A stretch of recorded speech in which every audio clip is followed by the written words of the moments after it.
name, please? I'm Yogesh Patkar. Mic check. May I know your name, please, sir? This is Yogesh Patkar from KMI Business Technology. Can you tell me something about your company? Yeah, KMI Business Technology is basically pioneer in photocopier industry. This is the machine is state of the art of the copying, printing and scanning.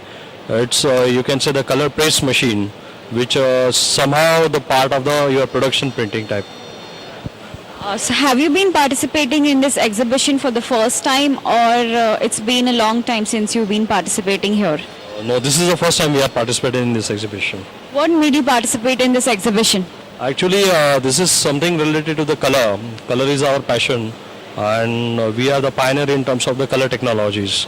Though this exhibition is for the offset printing and maybe the dye sublimation, but digital laser is the latest trend of the market, which is the upcoming trend, and we want to participate in that scenario that the market to know about this technology.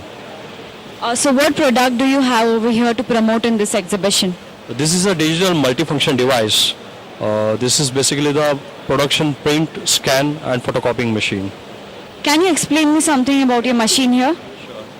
This machine is a production printer machine, which normally there are, if you see the entire organization here, these machines are offset printers, and this is a digital laser technology, wherein this machine you can copy, print and scan 3-in-1 type of. Normally if you see the most of the jobbers and the printing industry, advertising agencies, they prefer this type of the machine. So you are actually aiming for the advertising industry over here. Advertising not limited to the advertising, but our main intention is to capture that market which is uncaptured till now, like the garment industry, maybe the printing industry where dye sublimation is utilized, but still the laser is not still introduced. There we want to introduce our machine. So how was yesterday for you? Since it was the first day, what response you got from the crowd? Yesterday was quite good. Since it is the first day, today we are expecting the more crowd. All right. Thank you very much, sir.